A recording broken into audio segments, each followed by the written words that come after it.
দর্শক, এই মুহূর্তে জাহাঙ্গীরনগর বিশ্ববিদ্যালয় ক্যাম্পাসে আছেন প্রতিনিধি আসাদুজ্জামান খায়রুল। যুক্ত হচ্ছি তার সাথে। খায়রুল, জাকসু নির্বাচনের সর্বশেষ পরিস্থিতি নিয়ে কি খবর আছে আপনার কাছে? আইন শৃঙ্খলা পরিস্থিতি কেমন দেখছেন, আমাদেরকে জানাবেন।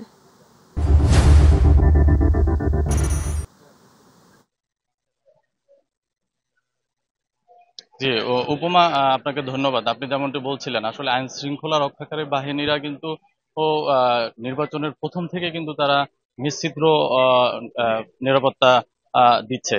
তারা কিন্তু জাহাঙ্গীরনগর ক্যাম্পাস জুড়ে কিন্তু তারা বিতরণ করছে এবং আইন শৃঙ্খলা রক্ষাকারী বাহিনীর সাথে আমরা কথা বলে যেটা জানতে পেরেছি, তারা কিন্তু আসলে সাভার উপজেলার আশেপাশের যেই জেলাগুলো আছে, জেলাগুলো থেকে কিন্তু তারা ব্যাপক পরিমাণের আইন শৃঙ্খলা রক্ষাকারী বাহিনীরা কিন্তু এসেছেন। এবং আমরা যেটি বিকালবেলা দেখেছি যে আনসার ভিটিপি তো আগে থেকেই কাজ করছিল, তারপরেও বিশেষ করে স্ট্রাইকিং ফোর্স হিসাবে কিন্তু আনসার ভিটিপির যে ব্যাটালিয়ন সদস্যরা আছে তারা কিন্তু নতুন করে ক্যাম্পাসের ভিতরে প্রবেশ করেছে। কারণ ফলাফল ঘোষণার সময় তারা আশঙ্কা করছিল যে নতুন করে কোনো একটি সমস্যা হওয়ার সম্ভাবনা আছে। তো এই ছিল, এই কিন্তু হচ্ছে আইন শৃঙ্খলা রক্ষাকারী বাহিনীদের অবস্থান। যেটি আমরা বলতে পারি যে আইন শৃঙ্খলা কিন্তু একদম স্বাভাবিক আছে। তবে আমরা যদি বলি যে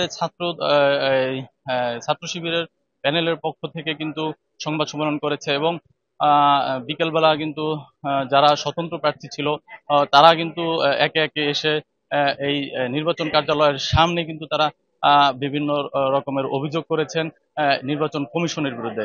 তারা কিন্তু বলেছেন যে নির্বাচন কমিশন প্রথম থেকেই একটি তালবাহানা মূলক নির্বাচন করছেন, এরকম একটি অভিযোগ করেছেন এবং তারা বলেছেন যে এই নির্বাচন কমিশন অস্বচ্ছতার সাথে নির্বাচন পরিচালনা করছেন এবং প্রশাসনের ভিতরে কিছু কিছু শিক্ষক এবং কিছু ব্যক্তি চাচ্ছে নির্বাচনটি বানচাল হোক, এরকম একটি অভিযোগ করেছেন কিন্তু ছাত্র শিবিরের প্যানেলের জিএস।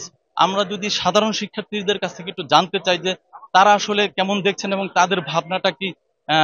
এখানে একজন সাধারণ শিক্ষার্থী আছেন। আচ্ছা, আপনারা কি ভাবছেন এই নির্বাচনকে নিয়ে এবং আপনাদের ভাবনাটা কি এখন পর্যন্ত? আমরা সাধারণ শিক্ষার্থীরা দীর্ঘ 33 বছর পর জাকসু দেখতে পাচ্ছি।